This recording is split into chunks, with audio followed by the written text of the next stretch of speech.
Last week, long before the crash, I signed an executive order restoring our highest standards for air traffic controllers and other important jobs throughout the country. So it was very interesting. About a week ago, almost upon entering office, I signed something last week that was an executive order, very powerful, on restoring the highest standards of air traffic controllers and others, by the way. Then my administration will set the highest possible bar for aviation safety. We have to have our smartest people. It doesn't matter what they look like, how they speak, who they are. It matters intellect, talent, the word talent. They have to be talented, naturally talented geniuses. You can't have regular people doing that job. They won't be able to do it. But we'll restore faith in American air travel. I'll have more to say about that. I do want to point out that various articles that appeared prior to my entering office, and here's one. The FAA's diversity push includes focus on hiring people with severe intellectual and psychiatric disabilities. That is amazing.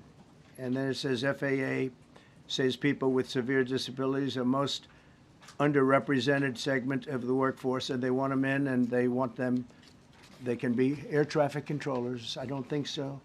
This was in January 14th, so that was a week before I entered office. They put a big push to put diversity into the FAA's program. I'm trying to figure out how you can come to the conclusion right now that diversity had something to do with this crash. Because I have common sense, okay? And unfortunately, a lot of people don't. We want brilliant people doing this. This is a major chess game at the highest level. We do not know what led to this crash, but we have some very strong opinions and ideas, and I think we'll probably state those opinions now. Because over the years I've watched as things like this happen, and they say, well, we're always investigating, and then the investigation 3 years later, they announce it. We think we have some pretty good ideas, but we'll find out how this disaster occurred, and we'll ensure that nothing like this ever happens again. The FAA and the NTSB and the U.S. military will be carrying out a systematic and comprehensive investigation. Our new Secretary of Transportation, Sean Duffy, his second day on the job when that happened. It's a rough one.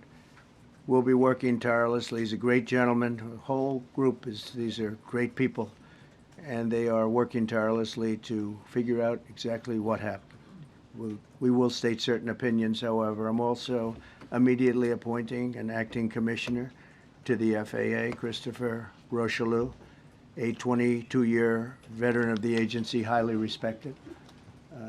Christopher, thank you very much. Appreciate it. We must have only the highest standards for those who work in our aviation system. I changed the Obama standards from very mediocre at best to extraordinary. You remember that. Only the highest aptitude, they have to be the highest intellect and psychologically superior people were allowed to qualify for air traffic controllers.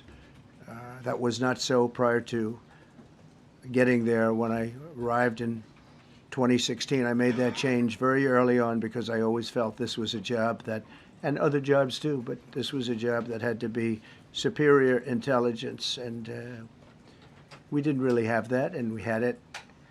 And then when I left office and Biden took over, he changed them back to lower than ever before. I put safety first. Obama, Biden, and the Democrats put policy first. And they put politics at a level that nobody's ever seen, because this was the lowest level. Their policy was horrible, and their politics was even worse. The FAA, which is overseen by Secretary Pete Buttigieg, a real winner. That guy's a real winner. Do you know how badly everything's run since he's run this Department of Transportation?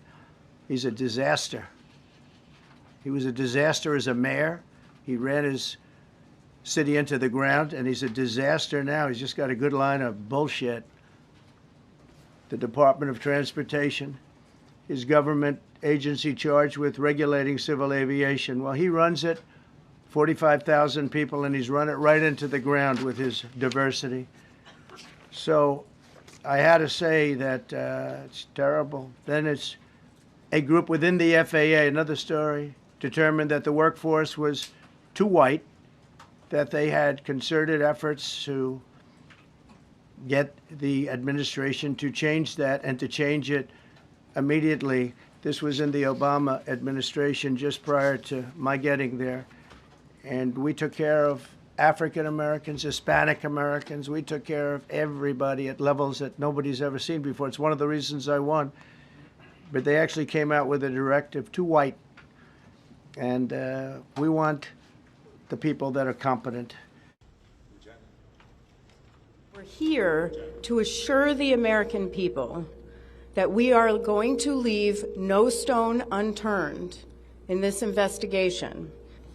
Our mission is to understand not just what happened, but why it happened, and to recommend changes to prevent it from happening again.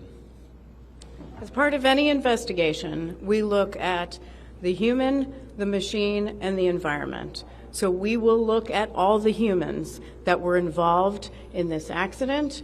Again, we will look at the aircraft, we will look at the helicopter, we will look at the environment in which they were operating in. That is standard in any part of our investigation.